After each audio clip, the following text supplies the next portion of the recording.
Hey everybody, welcome back to Chortle Cast. I'm Jake. With me as always, the King of Thieves, Steven. The King Hi, of Steven. How are you? Thieves. I'm so glad it's stuck. I love it. Yeah. I'm good.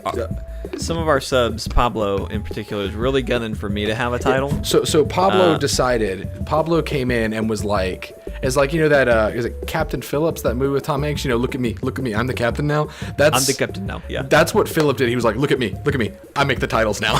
And so now Pablo's giving people titles. And Pablo actually, I don't know if you knew this, Jake, but Pablo took my Star Wars Big Boy title.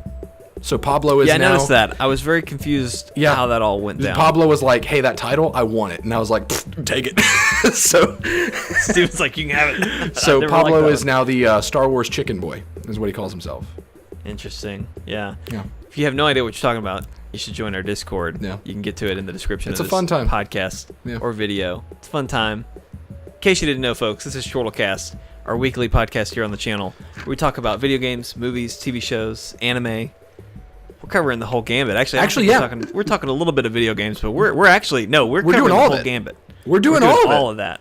Okay. Wow. Before we get into it, I do have to say, looking at the topics that we have on deck for today, this is probably the most excited I've been for like all podcast topics. Like I've been more excited about individual topics, but this is a stacked podcast. There's a lot of good stuff today. We've got a lot of good stuff we're going to talk about. We're going to talk about a Dragon's Dogma anime coming to Netflix. We're going to talk about that new Aladdin trailer. Okay. We're going to talk about Disney producing a What Ifs series on Disney Plus. We're going to talk about the triumphant return of James Gunn. Oh my gosh. To his rightful seat on the throne of Guardians of the Galaxy 3. And then we're going to talk about the Avengers End Game breakdown. And then at the end of the show, we're going to do some catch up. And Steven and I are going to discuss our thoughts on Division 2. What? And then I'm going to discuss my thoughts on Love, Death, and Robots from Netflix. A stacked week this has been. I'm telling you. And I had to cut things. There were things I cut. There were some other cool like Netflix shows that are coming that I ended up cutting just to make room. This has just been a huge week. Like as far as news goes, and then like Division 2 came out. This has been a really good week for me. Well, I'm glad you're having a good time, Steven. Yeah. Let's dive in. Okay. Why don't we talk about this Dragon's Dogma anime first? Okay. Do you want me to Steven, take point on this one? Which one is Dragon's Dogma? Is that the one that you live streamed that one time and I tuned in and I was like, yes. Wait a second, this is really cool. That's the one where you thought it was turn-based, but it's actually some of the best third-person fantasy RPG combat ever. Yeah, where I had the magic archer and I was shooting light arrows and dropping down artillery and stuff. Yeah. That is Dragon's Dogma, so I'm happy about this, that Netflix is doing a Dragon's Dogma anime. I'm not over the moon about it because the thing about Dragon's Dogma is that it's not well known for its story. Its story is not that great. It's just kind of weird and very Japanese, if that makes sense. It lends itself to being an anime, so that totally works. Like even the intro song is like, this is totally an anime. But the reason I am excited about this is because the guys that do get Dragon's Dogma over at Capcom also are some of the lead people on Devil May Cry. And the lead guy had said, I basically had a choice, either do a new DMC or do Dragon's Dogma, and I did DMC first, which means Dragon's Dogma's on deck. And more stuff for Dragon's Dogma happening in the West means more chance for us getting Dragon's Dogma 2 or Dragon's Dogma Online finally ported to the West.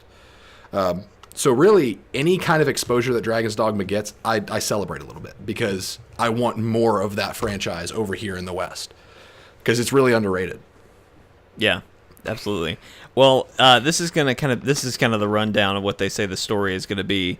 It says the Dragon's Dogma series will be based on the title from Capcom, and the story follows a man's journey seeking revenge on a dragon who stole his heart. Yeah. On his way, the man is brought back to life as an Arisen, an action adventure about a man challenged by demons who represent the 7 deadly sins of humans. That sounds amazing. That's so, like so that. He's fighting dragons and the 7 deadly sins. What's so funny about that? I'm not sure if the 7 deadly sins were in the game because again the story was kind of forgettable, but the gameplay was nuts. Yeah. All of that, but the 7 deadly sins part is absolutely 100% part of the game. So like that's how much this game lends itself to being an anime. Like yeah. Well, I mean, that's a crazy. pretty generic story, and I feel like Dragon's Dogma, because there's so many options of who you can play and how you can act. I hope they show off a lot more of like the classes in the show. I hope that it's what not they going to be do- just this one man, but we'll see a lot of people. I hope they do a lot with the pawn system, and by that I mean I hope that this Arisen has 3 other pawns. So I hope it's an action adventure of like 4 characters that have a lot of depth. That would be cool because I want to see kind of that Log Horizon style where each character has a purpose in battle. I want to see more of that kind of action in this kind of anime. That would be awesome. Awesome. Good stuff. Exciting. I love when Netflix is putting on more animes. Apparently, I didn't know this, Steven. Did you know that Netflix is doing a Narnia series, apparently? Really? I hadn't heard that. I knew that Narnia was supposed to be getting another movie, but they may have dropped that in favor of... I saw a weird post on Facebook the other day that was like, look at all these cool things coming to Netflix. And some of them I knew, but that one I had not heard anything about, and I hadn't seen any news about. So right. Don't take my word for it, but like I've heard that. So interesting. Anyway, let's talk about that new Aladdin trailer that dropped this week, Steven. What did you think of that? So the Aladdin trailer we got before was like, okay, this looks all right. Looks kind of generic. Looks very cookie cutter. How you'd expect this live action thing to look. And then Will Smith popped out of a genie bottle, and the internet exploded and was like, "This is going to be terrible." Well, see, so we've seen. I think we've gotten about 3 or 4. 2 teasers, and 1 trailers. full trailer, and this was the first full trailer. Is this the second trailer or the first trailer? It's the first full trailer. The second one was the technically a teaser. Yeah. So we had seen some Will Smith, but he was a human-looking Will Smith in some of the teasers. It was in the leaked images. He was human.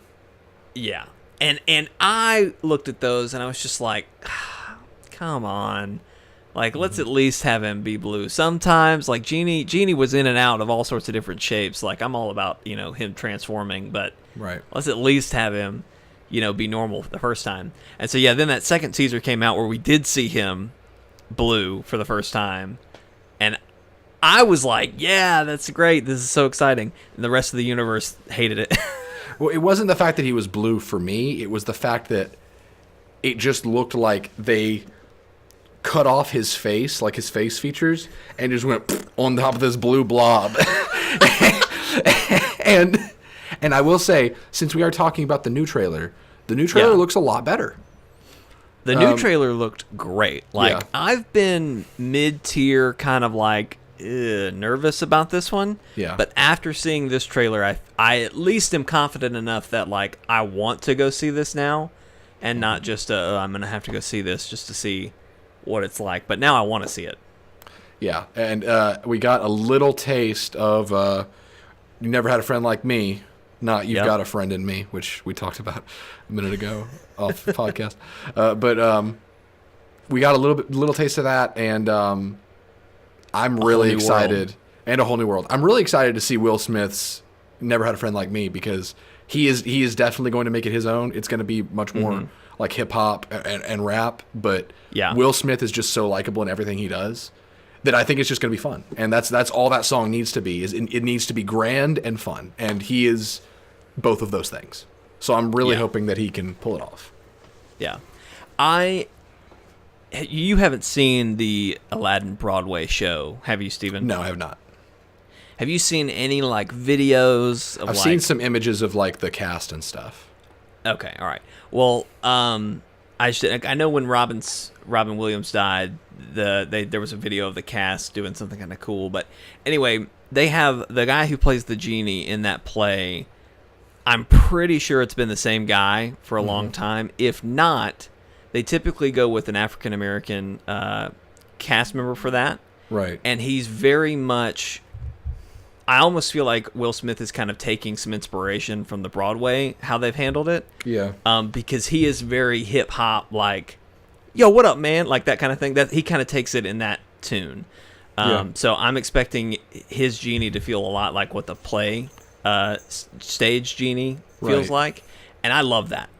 He was by far the best part of the Broadway play. when I saw Yeah. that the guys who played the genie. Yeah. As much as I hate it but understand it, I feel like 70% of the people going to see this movie are not going to see it because of Aladdin or Jasmine or Jafar or any of that. They're going to see it because of the genie. The genie kind of made the movie. Oh yeah, absolutely. I mean, even in the original, that was how it was. But Even in the original, absolutely. And so I'm glad there's Raja. We saw Raja for the first time. Yeah. I don't know if this is the first time we've seen Abu, but we saw a lot of Abu in this trailer, and I really liked that. The parkour looked fun and cool. There looked like there's going to be some really intense magic fights in this. We see like a giant Iago for a shot. yeah. I think it's going to be cool. Yeah, I'm excited. I'm gonna go see it. It's gonna be the first time I saw a Disney live action in theaters. Yeah, really? Yeah, but I've seen the other ones, just not in theaters. But I think Anna and I are planning to go see it, and I'm honestly just really excited for how the audience is gonna react during Will Smith as Genie, because it's one of the things that everybody is like the image I get in my head of just. Is everybody with their laptops with a mean look on their face, just like waiting to put the hate comments, just waiting to be like validated in their hatred. So I'm really excited to see how the theater responds to it, because it's gonna be funny either way. If they love it, they're gonna explode, and if they hate it, they're gonna be vocal about it. I don't know. I think he's gonna do a good job. I rolled laughing in the trailer where he gives the moment. He's like, "I want you to make me a prince," and he's like, "Now, hold up now. There is a lot of vague in make me a prince." Yeah. Because I can make you a prince, and he just like waves his hand, and some prince pops up over there, and he's like, "Yo, look at my palace." I can't wait. I forgot about It's gonna be so good. Yeah. It's gonna be so good. I have a lot more confidence in it now after this trailer. I think the internet as a whole feels that as well. Yeah. Okay. Steven, it's a big what if question with Aladdin right now. But let's talk about another what if. Jake Way. Let's talk about Disney, or Marvel rather, is reportedly working on a what if series for Disney Plus. Now, if you're not familiar with what the what if series is, Marvel has always had this run of comics that basically they're non-canonical, and they always ask this question like, what if? Yeah. And so there's a ton of them that they've done, but like there's some that's like, what if Loki found the hammer of Thor? Right. Yeah, DC did something similar. Both comic book companies have done those, to where it's like a one-shot story that just kind of tells an isolated, like, what if Batman got a Green Lantern ring? Or what if the Punisher had a War Machine suit or something, which actually they did recently, and it was canonical. What if Doctor Doom became the Sorcerer Supreme? Those right, kind of stuff like that. And last I heard, correct me if I'm wrong, Jake, but this is going to be animated. Yes. That's amazing. That's what the reports are saying, is that it's going to be animated. I think that is a brilliant idea for the Disney Plus service. I have been... I don't know if we've talked about this on the podcast before. I think we have. Maybe it was even back when me and Brody were a thing, because Brody and I were talking about how, like, at what point does having all these different services get so just, why do I have 7 of these that I'm having to subscribe to separately? Yeah. Like that we just start doing things like we start going back to TV because that's cheaper. Yep. So I personally hate that we're going to have another subscription service, but I've also kind of been content with, like, I can wait on this one. Mm-hmm. If this is real and if this happens, this will be what gets me into it, and then I'll end up watching everything else. For me, this is going to be a day one because of, I guess, another newsworthy topic that we didn't put in, but I'll just mention it. They did confirm that this streaming service is going to have all of the Disney movies. All of them. Everything from the vault, just the whole 9 yards. That's huge. That's a huge deal. And for me, it's like I get all my Marvel movies, and Anna gets all of her Disney stuff because Anna loves Disney, and I love... Wait a minute. You mean to tell me that Anna loves Disney? She worked there, so I guess she likes it a little bit. She quotes it daily, and we have Rapunzel shot glasses. They're not shot glasses; they're just really tiny glasses, but not shot glasses. They're a little bit bigger than shot glasses. It's like shot glasses is like right here, and the Rapunzel glasses are like right here. There's a little bit. But I really loved that measurement. That was really descriptive. I know you can't see any of this. That's what made it funny to me. People are going to watch this after, and they're going to be like, why'd that drag on for so long? I was just trying to get a reaction out of Jake because he can't see any of this. Yeah, that's funny. Well, see, and that's another huge thing. But like that, I have this weird thing where like, unless I really, really loved a movie or am just like itching to watch something again, I don't like rewatching things. Right. Now, there's plenty of old Disney, classic Disney that I haven't seen. There's not a lot, but there's a couple things. Black Cauldron is one that comes to mind that I haven't seen all the way through. Yeah. So that would be nice to have all that, but that's not something that like, yeah, man, I got to get in on that. Right. This What If, that's something that's like, we got you hooked. Same with DC's service that they're doing. I've been waiting for the show that's going to hook me in, and really Young Justice would have been it. I just haven't. I'm waiting for Young Justice to finish so I can binge it on a trial. That's a good plan. And honestly, I'm gonna do that. yeah. Honestly, I'm really impressed with how DC's done their stuff because they've got Titans, which actually has been received pretty well. They've got Doom Patrol right now, which people have said they seem to like it. And then Young Justice, people said that season 3 is the best it's ever been. Oh yeah. And I loved Young Justice. Yeah, I did too. I freaking love that show. I'm so excited to actually watch it. That's another thing where it's like I'm waiting to get that because Anna loves DC, but she also loves DC. Or she loves Disney, but loves DC way more than Marvel. So we're gonna need both the Disney streaming service so she can get Disney, and then the DC streaming service so she can get all the DC stuff. And we're gonna have to watch through all of the DC animated movies. All these services about to be really expensive. Yeah, I'm about to have to get my HBO Go going again because Game of Thrones is fast approaching. Everybody, April. All right, it's already March. It is March 18th when this is airing at Monday at 12 o'clock Central Time on ChortleGames.com. March is going by very fast, and I'm just chalking it up to on my end the fact that I get married in 12 days. So you get married very soon. It's crazy. All right, let's jump to a very exciting topic. This kind of came out of nowhere this week, but James Gunn has been reinstated as the director of the Guardians of the Galaxy Volume 3. I'm so happy to hear that, like for real. And sorry, I'm going to hijack your story. Go ahead. He is such a likable guy that like he hadn't tweeted in a long time. He stayed off because you wouldn't want to be on Twitter either if you pretty much lost your entire life because of past mistakes that you made like 7 years ago. And so the last tweet he had made was his apology, and it was like 5 tweets.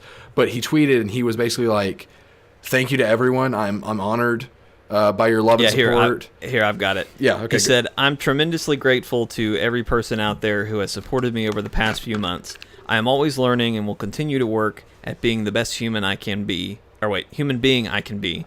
I deeply appreciate Disney's decision, and I am excited to be making films that investigate the ties of love that binds us all. I have been and continue to be incredibly humbled by your love and support. From the bottom of my heart, thank you. Love to you all." What a great guy. That was James Gunn. Yeah.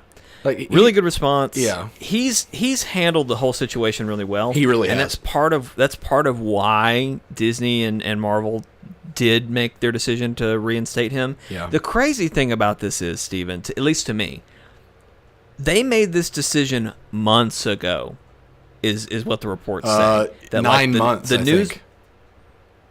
Do what? I think it was 9 months. 9 months ago. Yeah. The news broke Friday that he was coming back and that it was there. Yeah. But yeah, the decision happened months ago, and nothing has broken about it until now, which confuses me.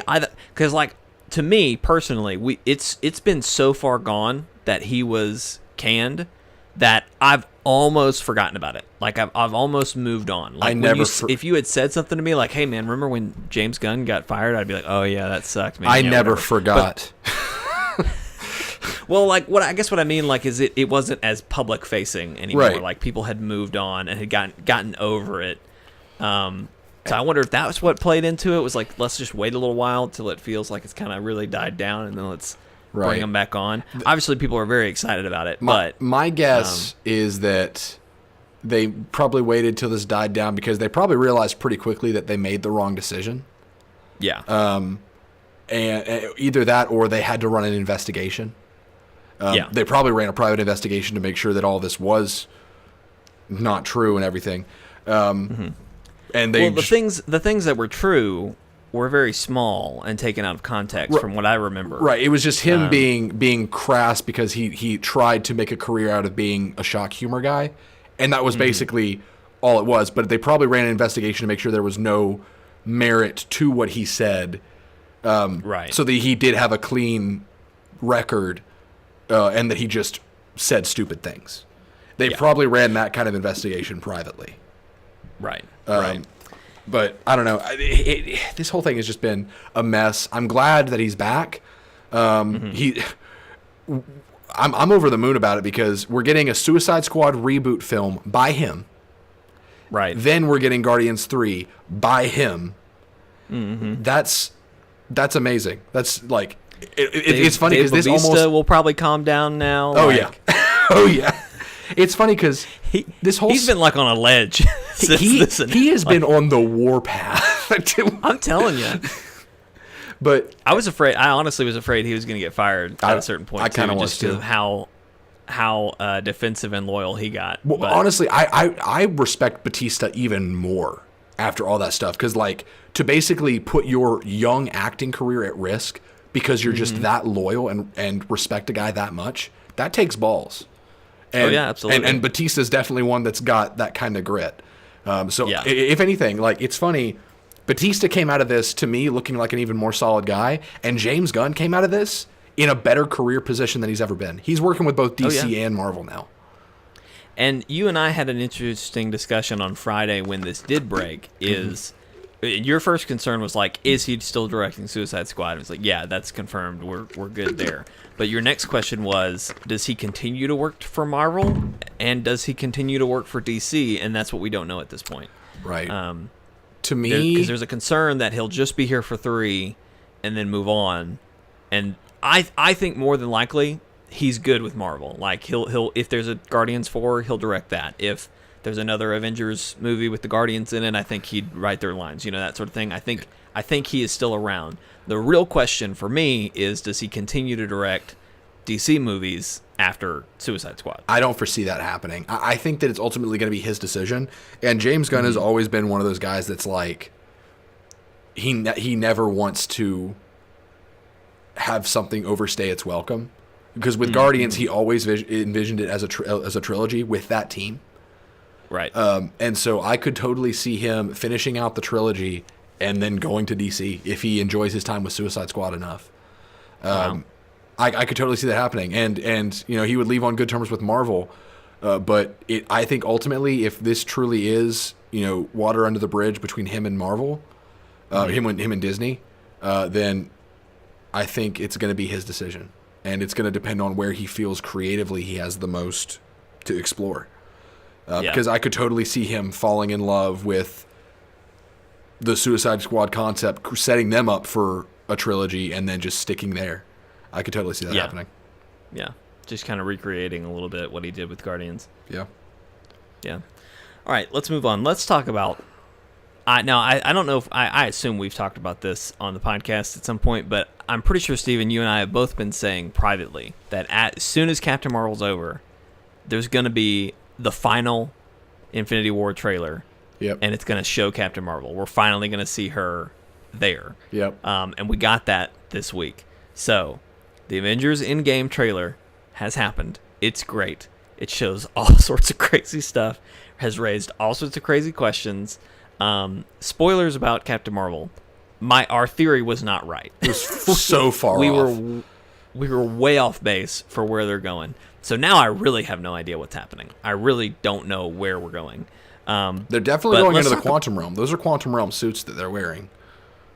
Let's talk about that. Let's start with these MCU flashbacks that are happening throughout. Yep. What do you take of those, Steven? Are those just, let's recall, the last 10 years to fill out this trailer? Or do you think we're going to be revisiting Origins? I take that maybe a little bit of both, but the impression I'm getting is that it's the closing of the book. And, in those flashbacks, every color is muted except for red. Right. And so to me, symbolically, that tells me that there will be blood.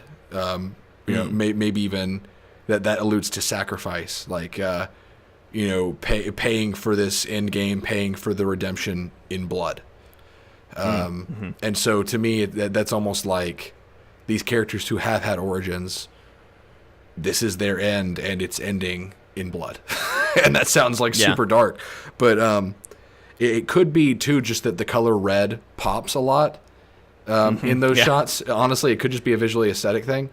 But and Avengers is typically red. Typically. Really, End Game is where it's kind of been changing colors. Well, it was blue in the first Avengers. It was red in Age of Ultron, and then purple for Infinity War, and now it's whatever it is in End Game. Yeah, but that is true. It could just also signify that that looking back, like if we're in the character shoes, and maybe I'm overanalyzing this, but looking back on their lives. The red could represent the blood that's already been spilt, those who have been dusted. Too, yeah. I don't know. I like what you say about the red being death and kind of sacrifice. It's been my running theory for a while. I don't know if we talked about it on a podcast before or not, but it's been my running theory for a while that. So the OG Avengers and then a handful of other people have survived the decimation. Right.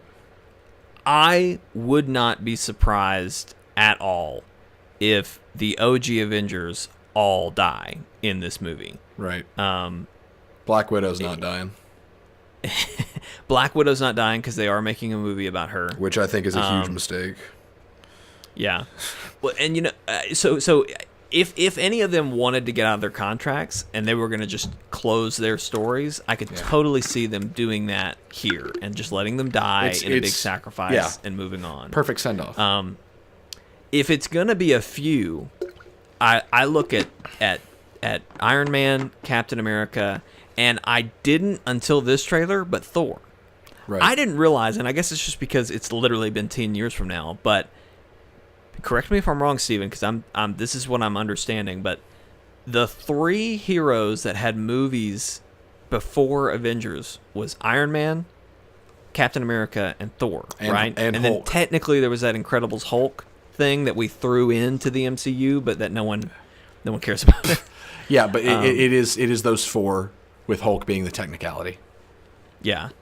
I think that's interesting because when I think of like who is this universe built off of, obviously the first one is Iron Man, but then I more so go to Captain America and I forget Thor was there at the beginning to build it all. If you look back at what got us to Avengers, those are the three connecting factors because you've got Captain America who helped form S.H.I.E.L.D.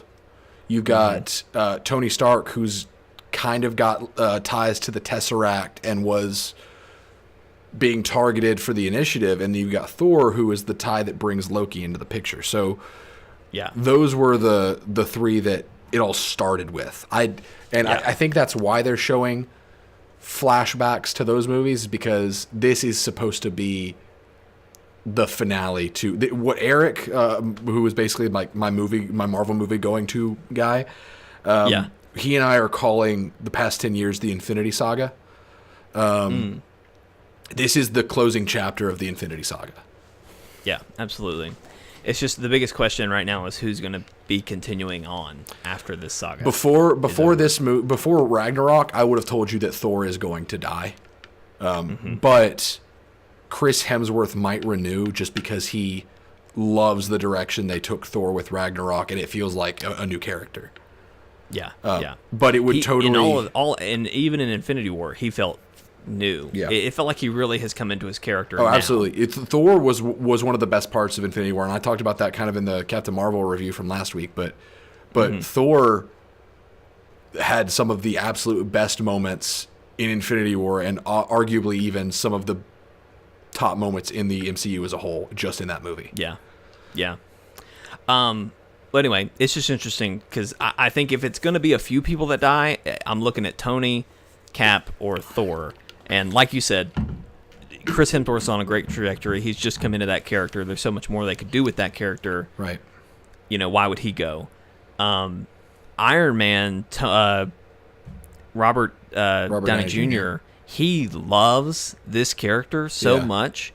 And while I don't know that we'll ever get an Iron Man 4, I don't see why he would leave when, he could be a connecting thread between any number of movies. Yeah. So I don't think he would want to leave, thus giving them a way to kill him. But Chris Evans is the one that I kind of keep looking back to because I don't know that he's ready to get out of the role or anything. We do have that tweet of him basically saying goodbye to the role, but then some people back that up saying oh, he's not done yet. But I don't know if that's just throwing shade. I still stand by my belief that it's going to set us up for a Tony death, and then Cap is going to fulfill his arc that he set up in Infinity War, where he said, "We don't trade lives," right? And he's going to trade his own. He is going to, because the theme of Infinity War, the theme of Thanos, is sacrifice. At the end of the day, Thanos won because he was willing to sacrifice. And so with Captain America, the whole thing where he's like, "Some people move on, but not us." He is incapable of moving on, and he is at the point where he will do whatever it takes, even lay down his own life, to bring everyone back. And I honestly think that he is the most primed to die from a narrative standpoint. Yeah. It would be such a great completion of two arcs if Tony was the one that sacrificed, because he's been so selfish, right? Throughout all of this, and that's been what he's been learning, to be selfless, and then Cap to turn right around and complete his arc by saving Tony and sacrificing himself. I just wonder if Thor falls into it, because thinking about, so one of the things in the trailer at the very end, they all say whatever it takes. Who all says that? I know Cap does. I know Iron Man does. Does Black Widow say it as well? I think so. Did Thor say it? I don't remember. I don't know. Anyway, it'll be interesting to see where this all comes into play. And I want to come back to Thor in a minute, but we'll continue moving on. Right. So, time travel, Steven, has been a big cue in all of... We've been looking at all these movies, all these all these teasers and all these trailers, and we keep saying, okay, there's got to be time travel involved, right? There's some sort of time travel is involved. What do we, I mean, there's a couple different things that happen in the trailer. Number one is Black Widow's hairstyle changes 8 times in just this trailer. Yeah. I don't know if you noticed this, but it starts off blonde, then it's a longer blonde, then it's a red to blonde, and then it's a full red. So obviously her hair is red. She dyed it blonde when she went undercover with Cap. And so it's growing back out orange or red. So it looks like a lot of time is passing. Right. We see Ant-Man he's walking around a street, and he's looking at all these missing posters. And so it looks like the decimation had happened far enough. There's rumors that it's 4 years after the decimation, and it seems like he is popping out of the quantum realm 4 years later. Right. And that's where his story is picking up. But it seems like we're also going to have some time right after the decimation where they're figuring things out. We assume Captain Marvel lands, and then we'll have a jump 4 years later where Ant-Man pops in, and they maybe decide, we can time travel with the quantum realm, and then who knows what we're going to see once they figure that out. Right.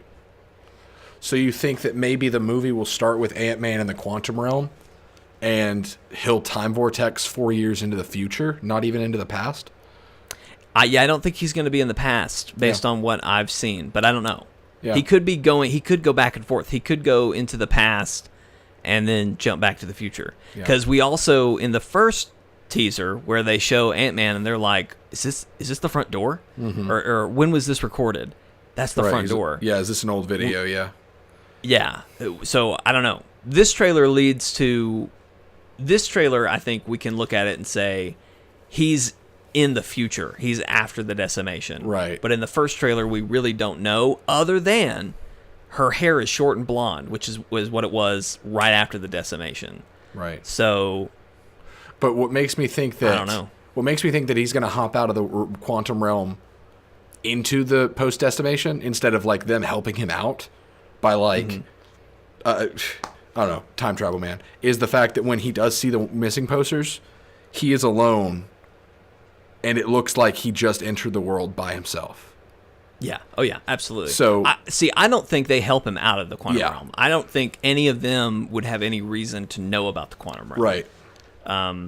So he's going to be the one that connects that thread. Right. So I don't think they help him out. I think he jumps out. But it may be possible that he jumped out to the past, realized he was in the past, jumped back into the future. I really don't know. Yeah. I don't know anymore how it's going to go. So I guess to move on from that, because there's a lot. The part of the trailer that was the most intriguing. Okay, well, first of all, Rocket. Are you hang on? Are you going to the white suits? Because I've got that topic coming. Okay. Well, I'll just say my Rocket thing then. Rocket. Okay. Is wearing his 2008 Guardians of the Galaxy costume. And that's a big deal because that was when it's the blue button-up jacket kind of thing. That was when the Guardians that we know became a team. Right. And I just thought that was kind of a cool little detail that we're getting Rocket in like an actual like comic outfit. Yeah. But I was gonna go to the white suits, but where else were you going? I just don't want to dwell too long on small details. I'm progressing there. Okay. All right, let's talk about Hawkeye. Obviously, we've known from the past trailers that he's going to have a much more important role. We see a shot of him and his daughter, and he's teaching his daughter how to shoot a bow. Yep. So Kate Bishop, the teen Hawkeye in the comics, that's like a huge sign that could potentially happen one day. Right. I guarantee you, Steven, his whole family is dead. Oh, absolutely. At this point. I mean, this trailer all but confirms it. Yeah. Because... And as much as I hate to say this, I'm so excited to see that. I am so excited he's going to be see, so motivated. I'm so excited to see an on the brink, no holds barred, ruthless Ronin. Like, oh my gosh.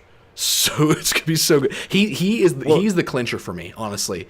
Like, I like all of these characters and I'm excited to see like the culmination, but to me, like, one of the things about movies is that I need to be invested in a character, and to me, Hawkeye is that character.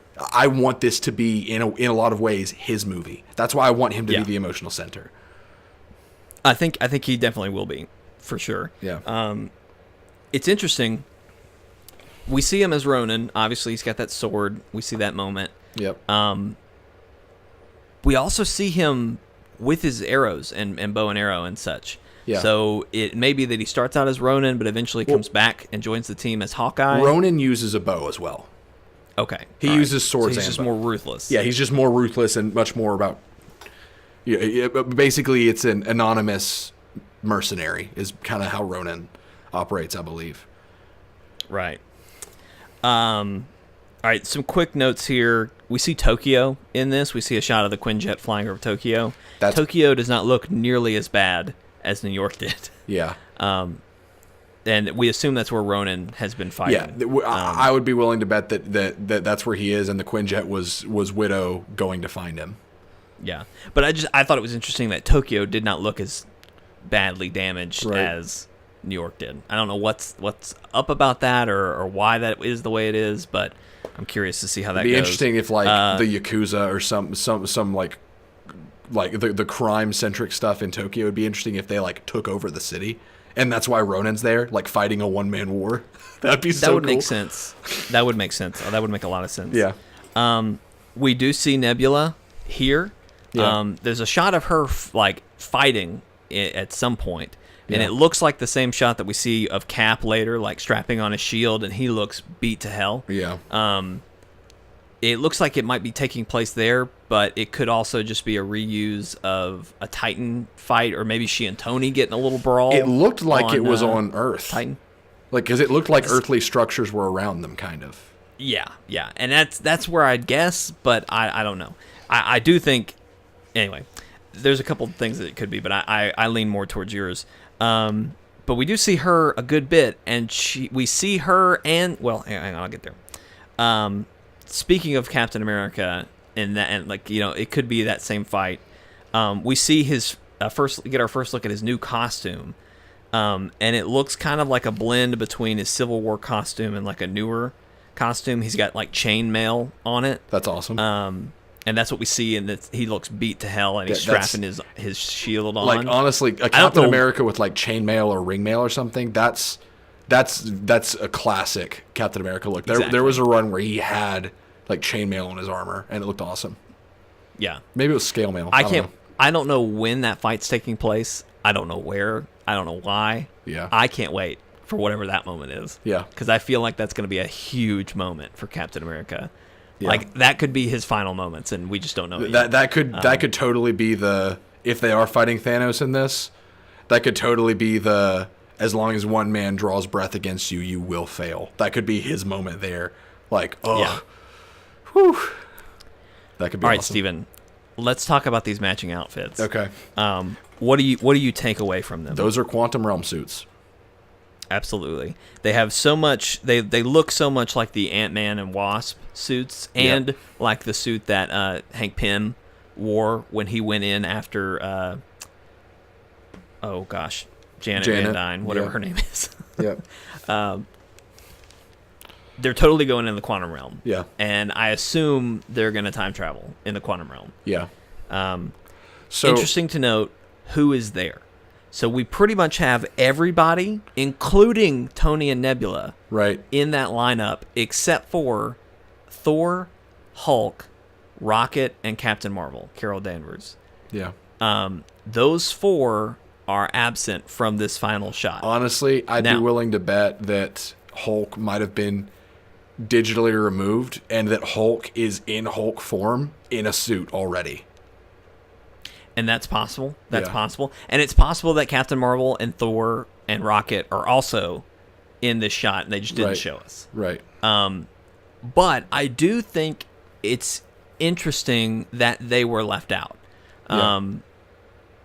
And it makes me wonder if there's going to be two separate operating units going on during this movie. Because obviously Thanos is out there somewhere in the present. He's won. He's done. You know, he's Do you think there's going to be a hit team that's all of the heavy hitters plus Rocket going to find Thanos? Kind of. So I don't. Rocket's the odd man out. Before I realized Rocket was also missing, I really liked the heavy hitters idea. So I wonder if, you know, as a team they finally all come together and they're like, okay, so our only way to do this is we've got to use Ant-Man's time portal, and we've got to go back and change something. Right. You know, we need a covert operation, but we also need everybody we got. Right. So you know, let's take all, because Iron Man's a pretty heavy hitter, Captain America's a pretty heavy hitter. Like they've got a good team together, but obviously Captain Marvel, Thor, and Hulk like to me would be their strongest team. When you said that, my thought was, oh, so they're removing all of the characters that could ruin the flow of a fight, because those guys could single-handedly end a fight. Exactly. Yeah. So I wonder if they leave those, send the other team to go back in time to be covert, but also if shit hits the fan, they can handle it. Right. Because it's a full team. But I also wonder if they just don't know what Thanos is capable of at this point. Right. And so I wonder if they say, okay, look, Thor, Hulk, Captain Marvel, y'all go hit Thanos just in case he can somehow stop us. Right. Because we don't know what's up with the Infinity Stones. We know that the Gauntlet was wrecked when he did the decimation. It's funny, but from what I can tell, the stones are still there. It's funny you say that, because there is a leaked action figure for Endgame of Thanos in his full armor with a new weapon, and he has the gauntlet on his hand. With the stones? I can't remember if the stones were in it, but the gauntlet was there, and that's kind of a big point of contention itself. Oh yeah, absolutely. Well, in the first trailer, we saw the gauntlet still on his hands, even though he had taken the armor and made a scarecrow and all this and that. Right. I think the gauntlet is fused to his hand. I don't think he can take it off. It didn't look damaged. In the toy? In the toy, yeah. Oh, okay. Well, who knows? Who knows where it'll go? But anyway, I have to think that that's their mindset because, I mean, honestly, I don't know. You know, like, we assume that Thanos is out of the game, but is it possible that he could still have a little bit of juice left in those stones and could travel back in time and stop them? Right. So it makes sense to me, especially with Thor's arc, and I want to jump and add this in here too. They also released a poster for the movie with this. Every single person is looking one direction except for Thor. Literally, Thor and one of Black Panther's people are the only two people not facing right. Thor is looking off in another direction. Now, the Black Panther person, how do you say her name? Okoye. I kind of give Okoye a break on this for this. I think she's going to be the Wong of this movie. Yeah, she kind of. I mean, she kind of will be. But I give her a break in this poster. Like, she's a technicality because I think that's just her pose. But it's very striking that Thor is the only one looking a different direction. So I think while everyone else is focused on trying to save everyone, I think Thor is solely focused on killing Thanos. Oh, so, I would say absolutely that Thor is on a manhunt for revenge. Yeah, absolutely. So just, and I say that to back up my point of, if they're all sitting at this table, I guarantee you Thor is going to be like, what about Thanos? Yeah. Are we not going to kill him? What are we going to do? Absolutely. And so I would not be shocked at all if he's like, Banner, I want you, Revengers Part 2, and then he's like, Rabbit, you want to come too? And then like, I like this one, Carol Danvers. It's like, let's go. And so... Yeah. I think it makes perfect sense, but again, I don't know. You're right. We could see them all go in the past, and that's just that. I think that it makes sense, and I think that if since Thor and Rocket had such good chemistry, I think that it makes sense for him to be with Thor again, and they would technically need a pilot, even though Captain Marvel.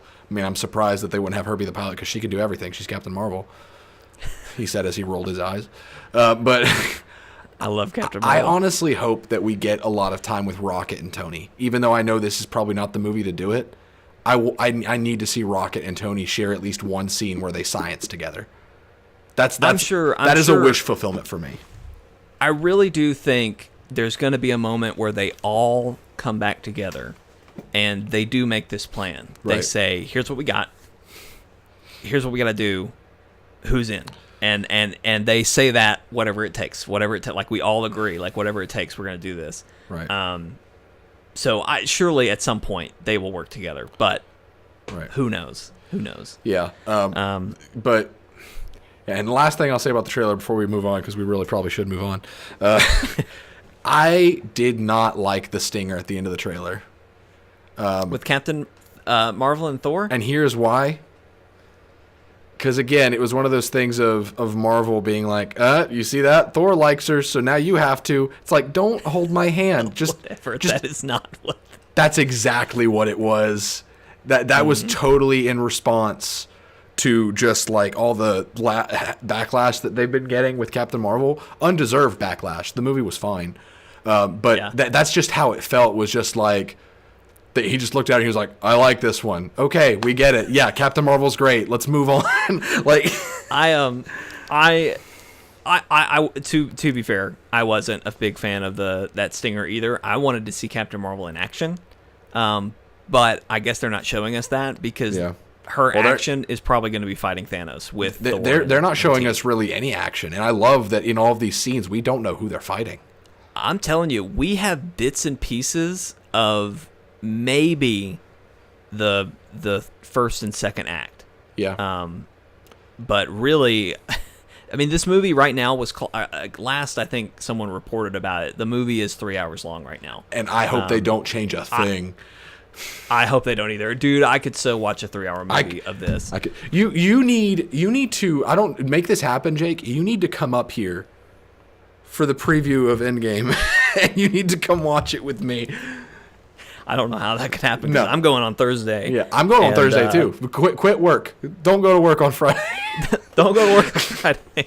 Well, I mean, if I did that, then I could play Days Gone and do the Let's Play for that. So yeah, maybe we'll make that work. Man, I'll look into it, Steven. I'll see. Okay, this is a big deal. What I could do. This is a big deal. It's a big deal. It's a huge deal. Yeah. All right, that's all the news we have to talk about. Let's dive into some catch-up, Steven. It's been a good week. I've actually done a lot this week. With it being spring break, Lee Allison was gone for a few days, so yeah. I went to the movies and saw Alita, Battle Angel. Kind of already talked about that on live streams and stuff, and it's such an old movie, like I don't even want to give it my review because it's just fine. Like it was a movie I wasn't super excited about, but I saw it and it was okay. It was right. Good. But the other thing I did, I'll talk about after we. Well, do you want me to talk about mine? You talk about yours first, since we're both going to talk about the other. We're both going to talk about Division. Yeah. The other thing I did though, Friday, Love, Death, and Robots came out on Netflix. Steven, did you know it? Do you know anything about this? I only know what you've said. Okay, all right. Well, it's a not safe for work show. It's essentially, I want to say like 30 or 40. 10 to 15 minute long little shorts right. that are beautifully animated. Almost all of them have a different anime style or animation style. There's stuff from some of them looks like cutscenes from a video game, but like the best video game you've ever seen. Some of them are more like abstract, and some of them are just straight anime. Some of them look like the characters from Wreck-It Ralph, the little like internet people. Yeah. Some of them are in that style. So I mean the range is everywhere, but they're all beautifully done. And the premise of it's an anthology series, so they're all completely separate, completely different.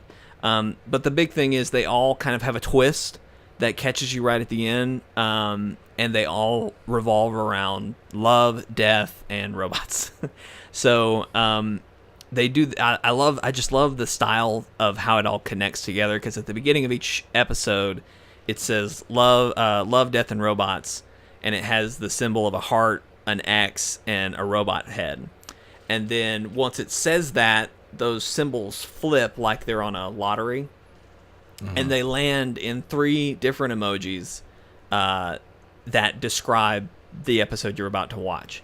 So one of my favorites, Good Hunting, is a heart, a gear symbol, and then a fox. And that's my favorite one. I'm not going to talk about it. I don't want to spoil what happens because it is awesome. Mm-hmm. Steven, if you watch just one, watch that one. Okay. It's great. Now again, I said all of these are not safe for work. They're very violent, and there's nudity. Some of it is just gratuitous in every way, and some of it is not so much, but they just kind of throw it in there because why not? Yeah. Which, I'll leave that to you, whatever you think about that. But anyway, there's some really, really good ones. There's some really, really weird ones. But I watched the whole thing in all of them in one sitting, and I really enjoyed it. There are definitely some outstanding ones. There's one about yogurt that takes over the world, and basically like a bacteria becomes so smart it fixes all the world's problems and then leaves. There's one about these 3 robots who are exploring a post-apocalyptic Earth that was apparently destroyed by cats because humans genetically modified cats to have thumbs. There's a lot of good ones. There's one about these farmers who all have mech suits and they're fighting a bunch of aliens, and they have to make sacrifices to save their family.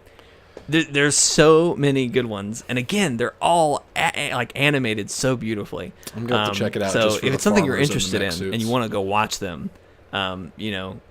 keep in mind it's very gory and there's some stupid nudity in there, but yeah, some of them are really, really good. And if you're just even remotely interested, they're fun, and you can get through a bunch of them quickly. So anyway, I really enjoyed it. I'll check it out just for the farmers in mech suits. That sounds funny to me. So I forget which one that one is, but that's a good one. That one doesn't have any nudity.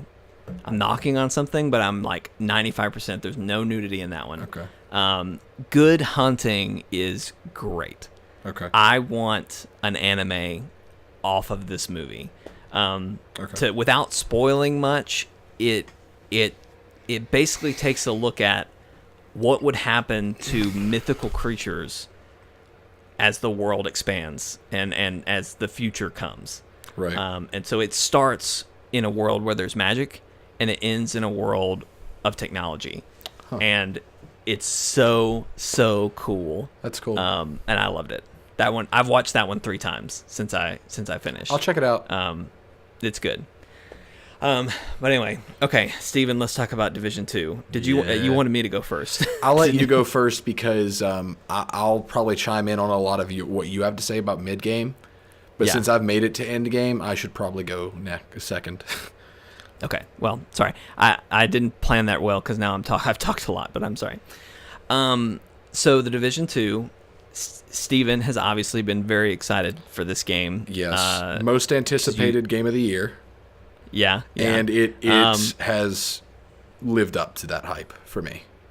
Yeah. I bought the game because I knew Steven would want to stream it, and I wanted to be a part of it, and I wanted to give it a shot. Overall I like it, and it's I don't love it. It's not something that I would have played on my own. Right. And it's probably, of all the things that I'm gonna have to go back to, like Anthem and Destiny, this will be the one that I go back to least, I think. Yeah. But I do enjoy it a lot more than the first one. Yeah. And I didn't play much of the first one, but it feels very much like we just stepped from Division 1 straight into Division 2. Right. It doesn't feel like anything's missing from that we had in Division 1 that's not already present in this. It doesn't feel like Destiny 1 going into Destiny 2 with no content just to build back up. Exactly. Yeah, they made a solid experience day one. Yeah. And from what I've played, it's been really enjoyable. The drone edition has been great. That's definitely the best new skill that they've given you. And even some of the other skills, like I messed around with the shield the other day. Yeah. And it's really cool what they kind of did with the different types and the ones that you can mount a gun to and use. Each mod for each variant of the skill feels like a different skill. So even though you've got 8 skills, each one has different variants. So there's a crap load of skills. Yeah. And I mean, and the play styles are all over the place because I mean, most of the turrets and the drones can either heal or repair armor. Right. For example, the Hive bomb can do all sorts of different things. This is the best example that I know of for like the skill differences. For most of mid game, I ran with Jeremy and Evan. We all used this skill called the Chem Launcher, but we all used a different variant. Evan's was called the Oxidizer, and it is basically a one-shot that can melt armor really well. Jeremy used this thing that launches a flammable gas, so you can set up an area, then ignite it, and then everything gets caught on fire. And mine launches nanobots to heal. So the same skill, but each of us used a different variant, and they all did a completely different thing. Yeah, that's cool. That's really cool. I've been playing a lot alone. Yeah. Simply because when I have time to play things, I am in a place where I can't put on a headset and talk to people. Right. So, which I'm open, Steven, to playing with you guys, but just not talking. But I don't know how to make that work yet. Right. And I've enjoyed myself. It's been challenging, but I have had a good time. My complaints right now, and it could just simply be that I'm an idiot and I don't know how to play this game. Okay. But I'm annoyed at this point that I can't upgrade my drone and I can't upgrade my turrets or my shields or anything like that. So early game, you're not going to get any mods on your skills. Right. Just because you're not going to find armor that is spec'd into skill power. Like, for me, when I got to end game, I reached level 30 and had no mods on my skills because I just wasn't getting skill power pieces. But then you could start recalibrating. And just yesterday, I recalibrated a lot and just fed into my skill power. And so now I've got mods on both my chem launcher and my seeker mine. So my chem launcher now, instead of having 3 charges, has 5 and has double radius.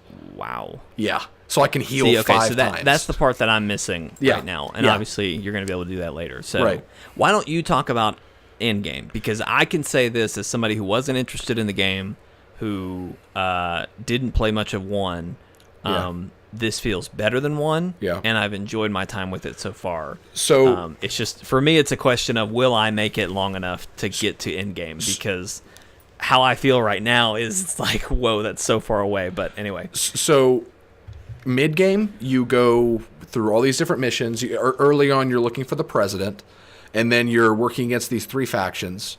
The hyenas, which are like rioters and looters that are organized. The True Sons, which are former JTF that are now basically going up against the division and trying to get make a hostile takeover of the city, kind of, sort of. And then the outcasts, which are a group that have the virus and were abandoned and are bitter, so they're basically out to kill everybody.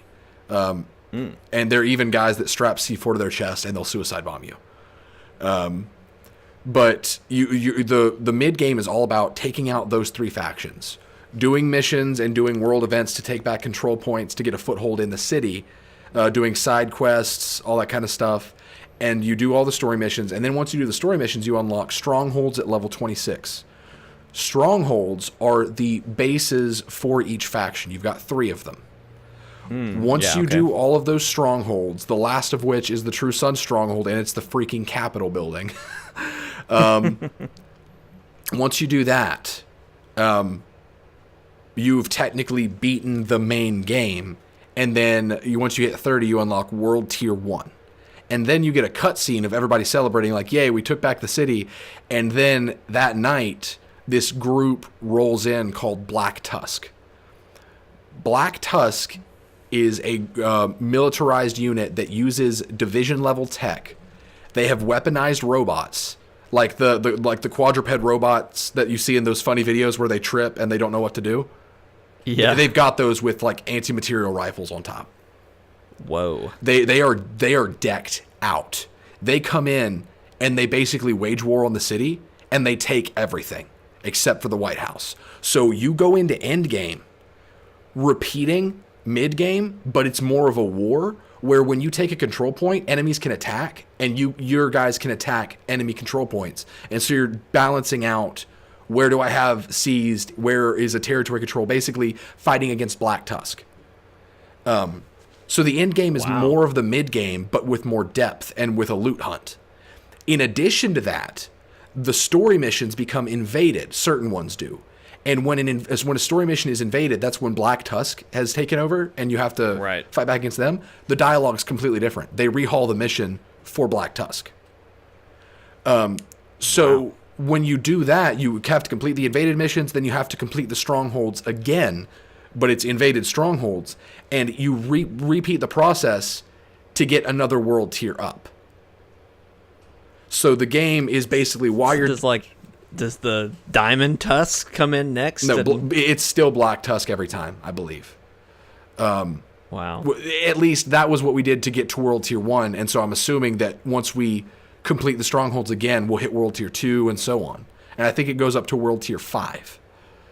So there's a lot of endgame here. But there's a lot of stuff in between, like the strongholds are great. The side missions are really cool. There are bounties that are really tough.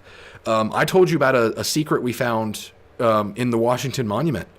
There are hunters that you can activate around the city through random puzzles and mysteries. And when you fight a hunter, max level is 30. Hunters are level 35. Oh my gosh. And Evan and I went hunter hunting yesterday, and we killed like 3 or 4 of them, and we collected their masks, and so now we can wear their masks. That's where the masks come into play. Yeah. Are there any cool ones? Because all the ones I've seen have just been like hockey masks. They're all basically the hockey masks, and they've got different paint on them, but that's just the hunter's look. I like them. You can make them look pretty cool with a loadout of different clothes. Yeah.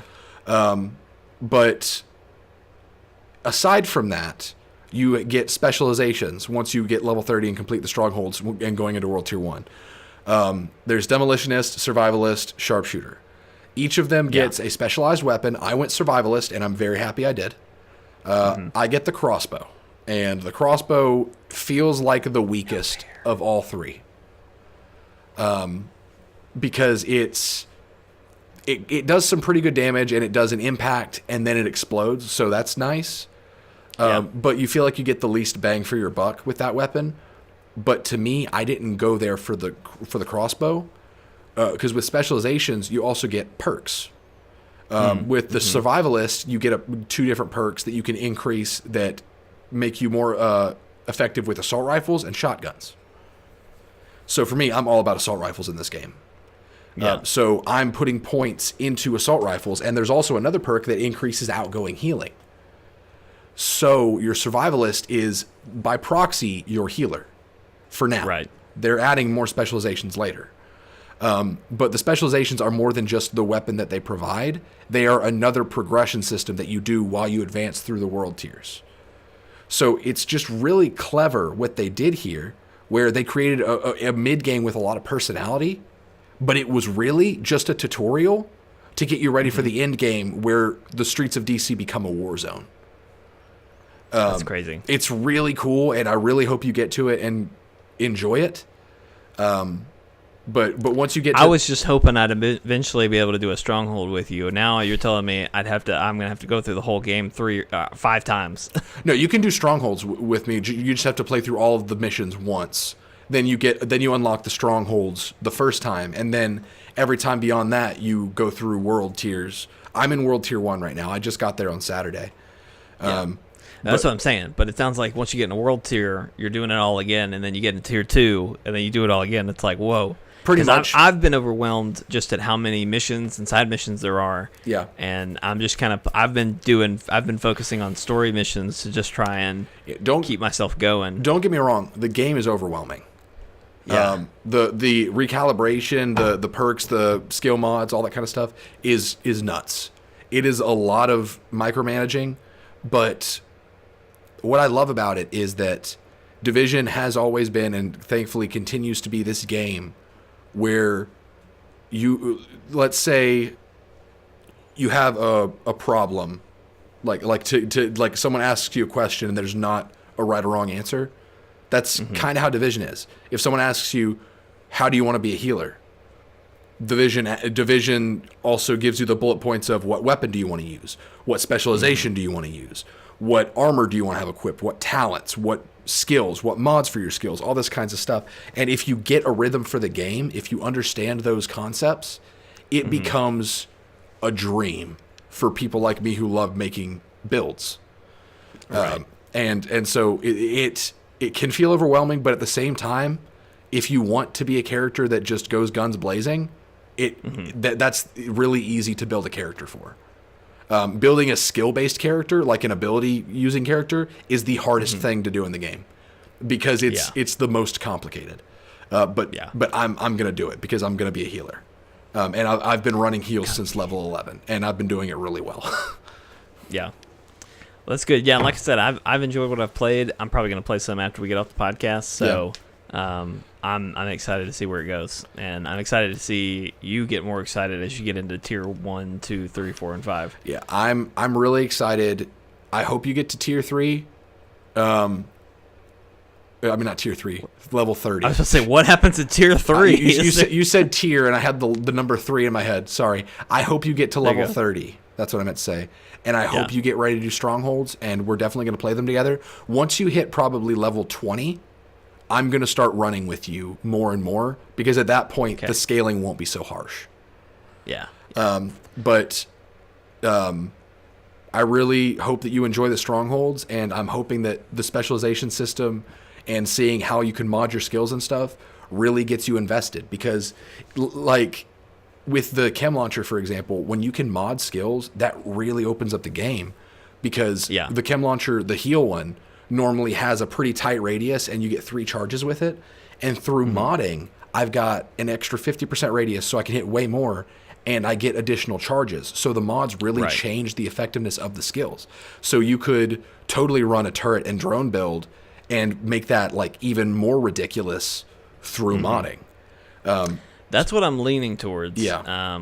With shield kind of as a backup to replace turret. Drone, I'm locked in. Like, I'm not trading my drone for anything. Right. But I'm adventuring with the other skills. And but I mean, the drone has saved me more than once. If you wanted to, you could totally combine them, run a shield build that uses like a rifle and maybe an SMG or a shotgun, something that is good up close, and then you could run the drone as defense to where it like covers you, so you could run into combat with a shield and have an Overwatch drone that's constantly floating over you shooting bad guys. Yeah, exactly. But it's fun. It's good. It's good. I'll admit that. That's all I wanted to hear. Hey everybody, thanks for watching this episode of Chortle Cast. We do hope you've enjoyed it. If you did, there's a couple things you can do to help us out. Number one, you're already at chortlegames.com. You can leave a like on this video, share it with your friends, leave a comment, let us know what you thought about these topics. We'd really appreciate it. You can also, if you're an audio listener, you can leave us a review on iTunes. It helps people find the podcast. You can be a part of the show by emailing us at chortlecast@gmail.com. Send us topics, questions you might want us to answer, any news stories from the week you really want to hear us talk about. You can also do this through our Discord. Again, you can get there through the link in this video or in the description of this podcast. You can also, if you're having trouble with that link, which I've heard people have sometimes, you can go to our channel banner. There's a little link there, and I know that one works. And last but not least, you can follow us on Twitter at Chortle Games and on Facebook at Chortle Games. It's been a good week, Steven. This was a good podcast. A very long podcast. Yes. But very good. All good. A lot of good topics. Yes. It felt good. Yeah. It was good. We got a great week for you this week. The podcast is not the only thing we do here on Chortle Games. We also do lots of live streams and Let's Plays.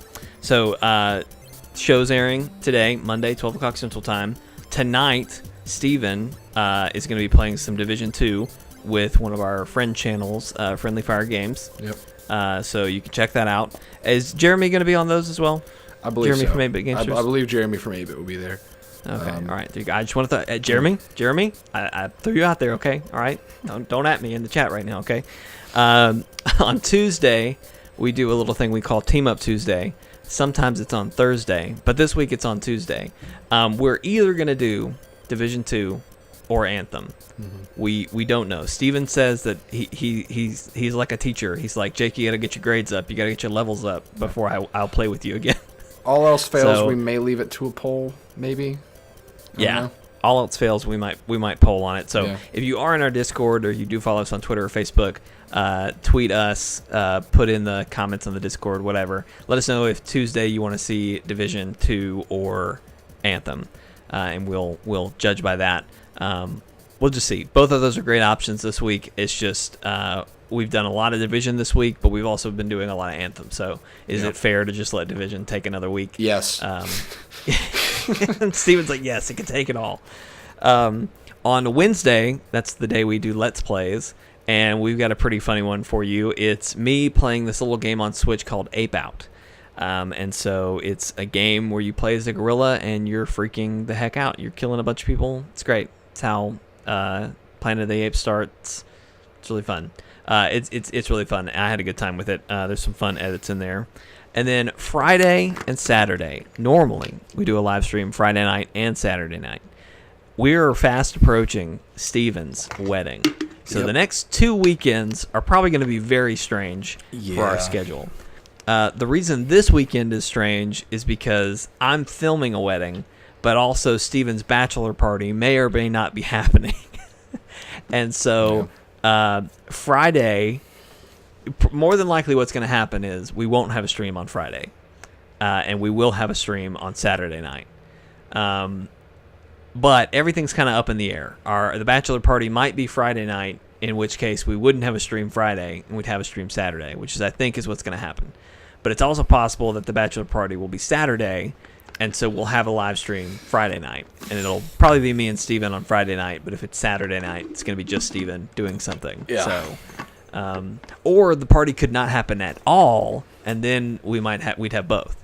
But anyway, it's very up in the air right now. So if you're not following us on Twitter or Facebook, or if you're not in the Discord, or if you don't have that notification bell hit on YouTube, do all those things so we can keep you informed. We'll let you know as things, get set in stone, and we'll keep you updated. But anyway, just a very, very weird week. It's very weird this week and next week as we get ready for wedding time. But, once we get past your wedding, like, that's pretty much, everybody's married now on the channel. You know what I mean? Yep. Brody's married, you're married, I'm married. Like, what else a baby is the next thing that would happen that would disrupt anything. So, anyway, I can just see Steven being like, babies, I'm not ready for that. Chorbies. What did you say? Chorbies. That's what we call our chortle babies. Florbies. Chortle babies. Okay. Chorbies. I like that. Chorbies. Yeah. I don't know. That's not to be confused with chorties, which is our chortle shorties. That's our chortle wives, the chorties. Is that what we're calling them? That's what I'm petitioning that we call them. I don't think anyone's down with it. I don't know that I'm even down with it. I'm not on your team. When it was Brody's now wife and my wife that were in some of the videos, we called them the Giggle Girls because they giggled a lot, but I don't know that really works anymore. Yeah. Anyway, I don't know. Thank you guys for watching. We will see you next time. Bye. Bye.